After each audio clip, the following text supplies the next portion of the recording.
সিরিয়ার আরও একটি শহর দখলে নিয়েছে বিদ্রোহী গোষ্ঠীরা। স্থানীয় সময় শনিবার দক্ষিণের শহর দারা সম্পূর্ণভাবে নিয়ন্ত্রণে নেয় বিদ্রোহীরা। এর মধ্য দিয়ে দক্ষিণাঞ্চলের বেশিরভাগ শহর নিয়ন্ত্রণে নিল তারা। সংঘাতময় পরিস্থিতিতে শহরগুলো ছেড়ে পালিয়ে যাচ্ছে নাগরিকরা।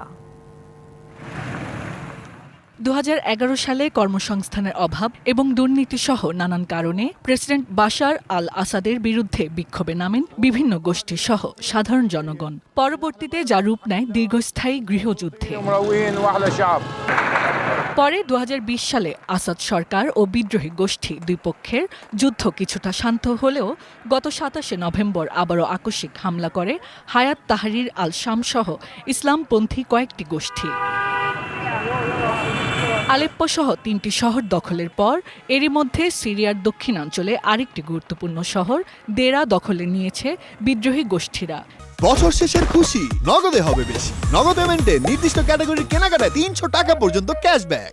গৃহযুদ্ধে বিধ্বস্ত দেশটির তৃতীয় বৃহত্তম শহর হোমস দখলের দ্বারপ্রান্তে রয়েছে বিদ্রোহীরা।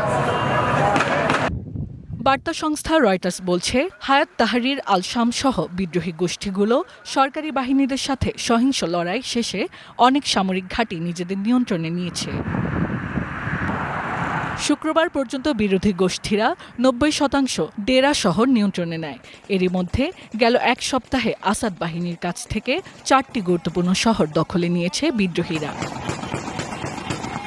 সিরিয়ায় দুই পক্ষের এই লড়াইয়ে এ পর্যন্ত বাস্তুচ্যুত হয়েছে 3 লাখেরও বেশি মানুষ, আর 111 জন বেসামরিক নাগরিক সহ নিহত হয়েছে 800 জন। Hasna Akhter, DBC news desk.